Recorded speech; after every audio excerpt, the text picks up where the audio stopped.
दोस्तों आज का इम्पॉर्टेंट वर्ड है स्टूप। स्टूप का क्या मतलब होता है, आइए सीखते हैं आज की इस छोटी सी वीडियो में।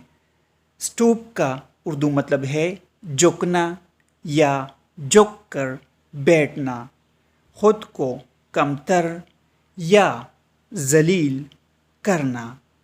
आइए इस वर्ड को सेंटेंसेस से समझ लेते हैं। He stooped to pick up the item. Pick up means उठाना।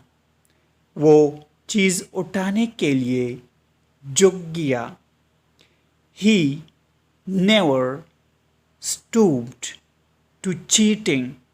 इसका मतलब है वो कभी धोखा देने जैसे अमल पर नहीं झुका।